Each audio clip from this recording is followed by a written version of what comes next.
So Yeah. I actually want to bring on, I know our first guest is here with us early, so I actually want to go ahead and bring her on. Bring We her have on. Miss Ann Goodman.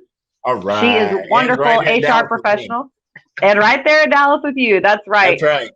Very excited to have Miss Ann on today. She's going to be discussing making a good job description, and on the candidate side, what you can interpret from a job description. Let's bring on Ann. There she is. Hey, good morning, I know that everyone. lady. It's Good awesome. morning. It's awesome to see you, and I'm very excited to be here. I hope all of you are too. Oh my gosh, yes, absolutely. And hi to Priscilla too. We just got another hello. Is that um, Priscilla Hollis? yes, it is. Yes, it is. It's Miss Hollis. I want to thank you so much for coming on today, Anne. And guys, by the way, Anne is on the other side of the desk. Normally she is an HR professional, but right now she is in the market as well. So she kind of has a perspective from both sides. Awesome. Absolutely, definitely. So first of all, let's start with what is that like to suddenly be on the other side of the desk? Well, you know, it's quite different. So I get to feel the candidate experience, especially in a Hmm. COVID-19 perspective. Ugh. And Right. I've been in talent acquisition and HR transformation for more than 20 years. And I've Hmm. worked in Big Four consulting, RPO, BPO, and I've led all sorts of recruitment teams. And most recent clients were Coca-Cola, Hewlett-Packard, AT&T, PayPal. And, pre-COVID-19, it was really the war on talent. And so you wanted to make sure that you were building a job description to attract the candidates that were currently working and try to lure them away from their current employer. And now that we're in this COVID-19 period, the candidate pool is so large and candidates are looking at really every job description out there. They're applying to everything out there. Recruiters are getting totally inundated with resumes. Their LinkedIn messaging and emails are going crazy. And so making sure that you can funnel that candidate pool and get the right candidates in front of in front of the recruiter, and then essentially to the hiring manager is key. And so, Absolutely. yeah. And So, on the, there is some kind of weird echo going on. I apologize. Um, on the side of the candidates, what is it that you're looking for now as an HR professional now on the candidate seat? What is it that you are looking for in a job description to indicate stability and the right kind of culture? well, from a candidate perspective and even from a hiring perspective, I would say that making sure that the job description is concise and the candidate can understand if they're really qualified for the position. So making sure the must-haves are in there, so you know whether or not to apply. Making sure that the soft skills are in there as well as the hard skills. And I know that, as we look at hiring during the COVID-19 period, a lot of companies are having a virtual workforce through the end of the year. And Mhm. so making sure that people understand if you're working from home, maybe one of the qualifications you want to list there is, are you enabled with digital technology? Mhm. Do you have a self-starter attitude and a structured attitude? Some people don't work as well from home. So I think, attracting the candidate um, is very important as well. And then if the job is transitioning to an on-site location, being specific about that and being specific where the location is. So I'm in Dallas, Fort Worth. So to say, XYZ company, Dallas, Texas, doesn't really say a whole lot because the Metroplex is so large. Yeah. And so maybe saying something to the effect of virtual workforce is estimated through the end of the year.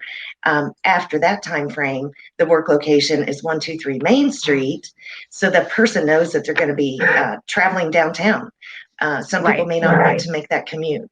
So I think Right. that's pretty specific. And then also making sure that the job title is one that everyone can understand and not having, internal acronyms specific to a company that an applicant may not understand. Right. I think I like the word specific that you're using. And I think, Ann, if you have any earbuds there, I think that's the reverb that we're hearing, is because you're hearing me also on the mic.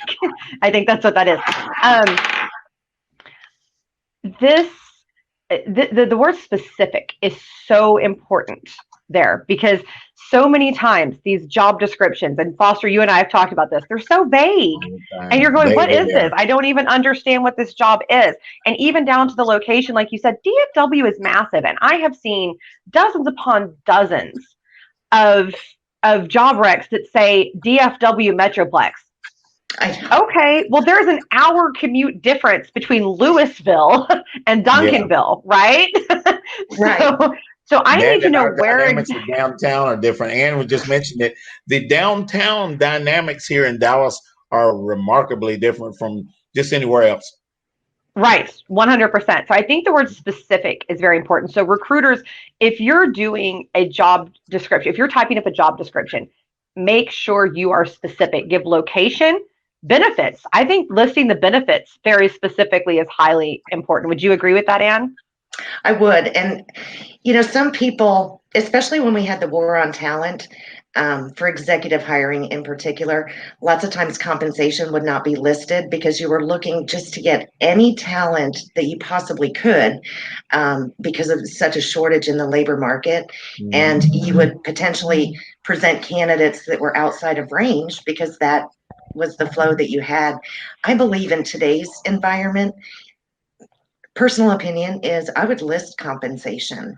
100%. Yeah, if you've got a position for, $100,000 to $120,000, you don't want the candidates that are making 60, 70, and 80 applying. You don't want those making 200,000 applying. Right. So I would list that. I would also even list something quick about the bonus structure, potential up to 5% bonus for individual and team contribution.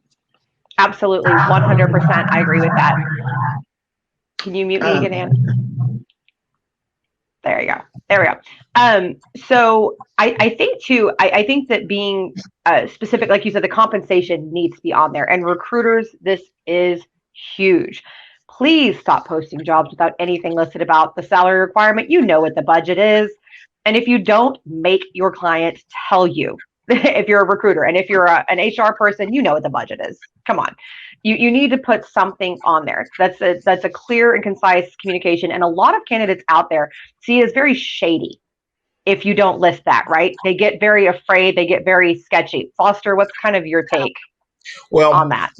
We three, and you and I, probably can look at a resume because we've been doing it long enough now. We can look at a resume and we can pretty much tell what that person's salary is going to be. You'd be surprised how we can do that. And I agree with what you're saying. Put the specifics. I like that word, specifics. Put those specifics on there.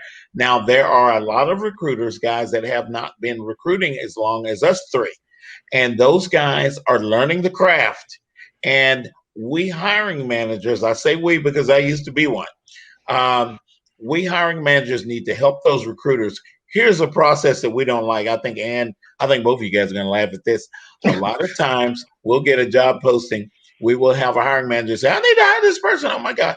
And so we send them exactly what they tell us they need. Then they let us know what they're really looking to hire. Well, this is not on, and this is not, well, I am sending you exactly what you told me you wanted. Then we find out, but guys, we have so much of an influx of technology now. It takes time. And that time is so valuable because so many things are flying around like little bees buzzing around our head at work, and the phone's ringing, and I got 500 emails. And hiring managers, please, if you can be specific with us, let us know as best you can. When I start sending you exactly what you're looking for and you're telling me, no, that's not what I want, guys, that's taking time. Yes. And that's so important to hiring managers. And we do have some watching today, by the way. Make sure that you're accurately communicating what you want. Sit down and have a conversation with HR. Don't just send them a bunch of paragraphs. And recruiters do this with your hiring managers. Sit down, go over everything with them. Make sure that you really feel out what's actually important versus what's not. And by the way, we had a question. So Jean-Pierre asked, what do I do if I'm willing to relocate? I'm willing to relocate. I'll even pay for it, but I'm afraid that that's going to essentially, stop me from getting any calls. One of the things that you can do, don't specify your location on your resume because that will spook some people off. Just let that be part of the conversation when you talk to them. Other application processes talk about, are you willing to relocate? That kind of thing. So just but I would definitely take it off of your resume. I don't think that should cancel you out because I've dealt with that. I've had multiple clients across the country hire with that. And what's your take on that? I absolutely agree with that. I would take the location off and make it a conversation because many times you're not going to get that return phone call. People are going to, the hiring manager or recruiter is going to think, well, it's going to take time to relocate somebody. I really need somebody to start sooner and don't want to have to deal with potential moving delays and things of that nature. So I would make it a conversation and get that phone call. Absolutely, 100%. And yeah. Oh, I'm sorry. And one of my clients, Josh, we just went through this. I'm not going to throw your last name out there, Josh, but we just went through that very thing, and that is exactly what we did, and it worked. Yes, Josh it does. It absolutely does. 100%. And I'm telling you, I've dealt with that over and over and over again. Once the company decides that they like you, they will bend over backwards. And trust me, I know. I moved from Texas to Miami in a week. Oh, wow. Yeah. That's an insane process, P.S., but I made it happen. And so candidates that are truly motivated, like you, Jean-Pierre, that's exactly it. And it says the online application is asking for your address. There's nothing you can do about that. What I would do at that point is also contact them on LinkedIn and or via email and let them know that you are willing to relocate at your own expense. Okay. I understand that sometimes you can't help with the application process. That's just part of life, but try to contact them personally and let them know that you are willing to relocate. So, Anne, I know you have some visuals for us on a job description. Can we get those up here? You had a great example for a job description. Let's see. Sure.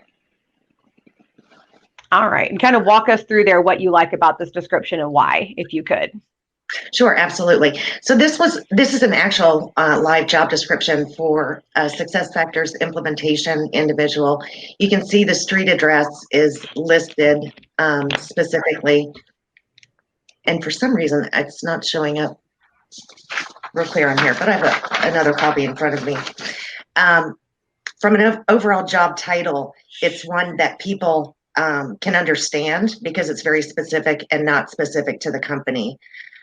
For the job description, I kind of think that the company overview should be just a personal opinion, and you may have a differing opinion, but maybe about 3 sentences. I think sometimes if you put too much in there, the candidates aren't going to read it anyway, and you're expending a lot of extra effort. I would put something that's attention grabbing. This one was really good because it said, nominated best place to work. It also includes culture. Culture is huge right now.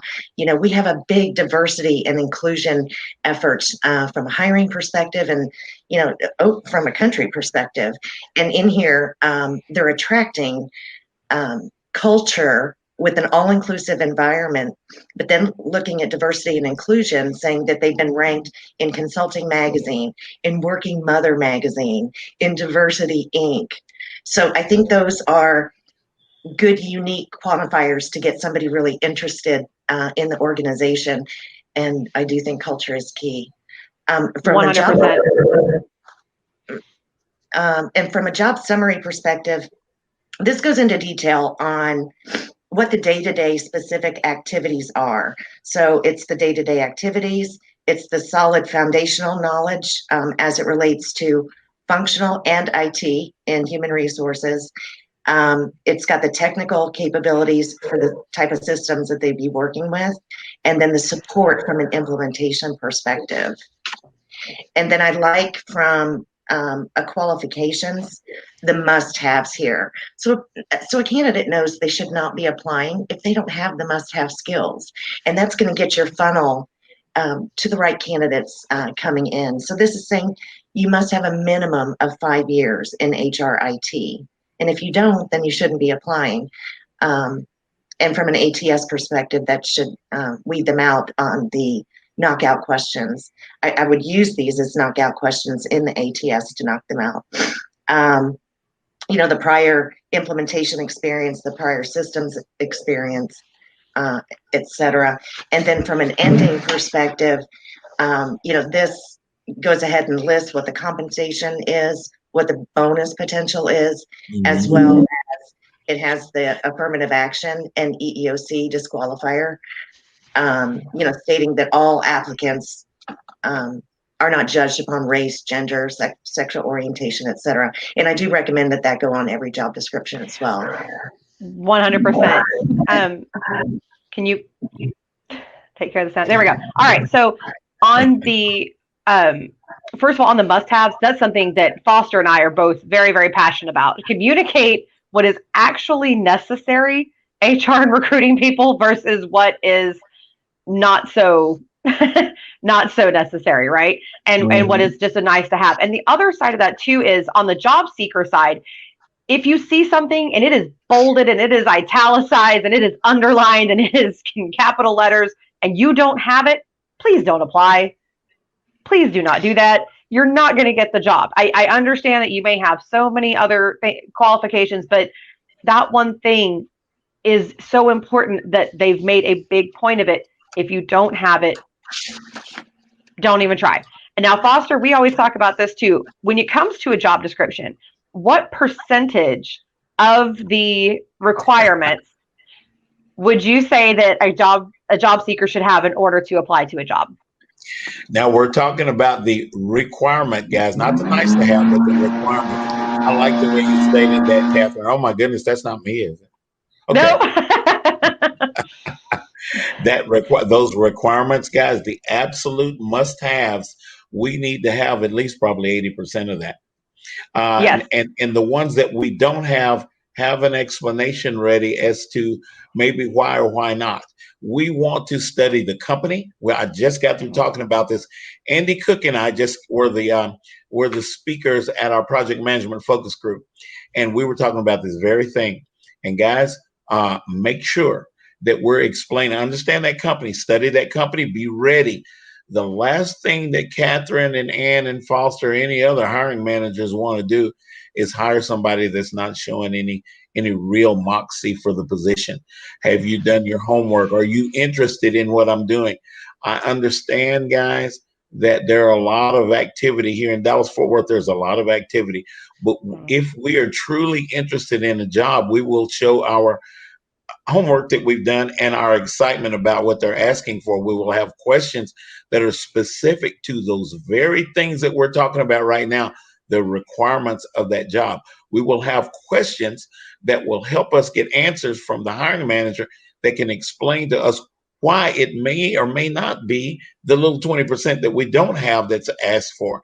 I don't think Ann or Catherine would say that they've ever seen someone that's 100% fit for any job. Oh, no, it doesn't exist. No. And each hiring manager is different. Yeah. I will tell you this too, that another very big aspect is that enthusiasm. And HR people and recruiters, this goes to you too. Look for that person that's enthusiastic. They'll pick up the little meat and potatoes of the position. They'll pick that stuff up. What you can't teach is enthusiasm and attitude, right? Yep. And I understand that certain skills can be required. Completely understand that. But I will tell you this. I have built several recruiting teams from the ground up. When I did that, I had no more than a total of 3 people out of a total of, between the different companies, 40 some odd people that I've taught to do this that had any level of recruiting or sourcing experience. 3. That means that less than 10% did. The rest of them I trained from the ground up because they were quality, they had the right attitude, they were tenacious, and they could read people, which was the biggest soft skill that was important. I think too, with these job descriptions, I think, Ann, that you made a beautiful, I love that point that you made about including the culture. And guys, look for a company that's doing that, that's proud of their culture, that speaks. And yes. Companies, if you are proud of your culture, you need to put that on there. If not, think about that. And you need to make some adjustments. Ann, what are your thoughts on that? I absolutely agree. And I think culture and diversity and inclusion, they are huge today. And hiring managers should be screening for that because they want to make sure that somebody's going to fit in the culture. And they will be more successful that way.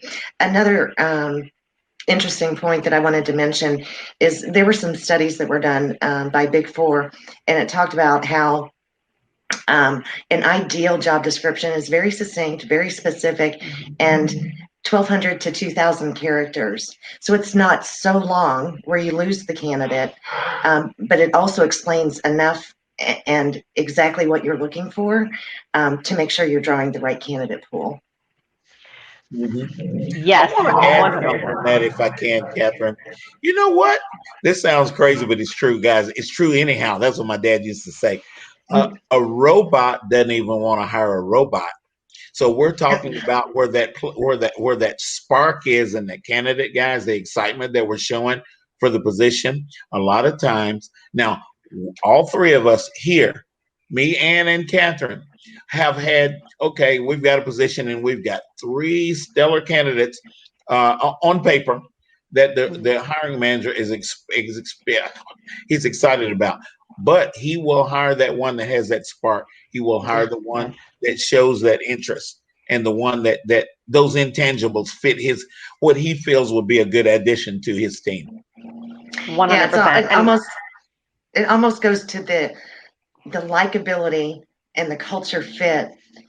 The skills can be trained. Yes. But making sure that you're going to be a good part of the organization really determines a lot of success as well. And it can differentiate you from other applicants. Absolutely. And I think we're going to go, since we're having some technical difficulties, I think we're going to go ahead and say bye. But thank you so much, Ann, for coming on. I love the information you shared. Thank you. Thank you for the example of the job description. I think it was spectacular and that your insights were spot on. So thank you so very much for coming on. Okay. Thank you all. Looking forward to the rest of the show. Absolutely.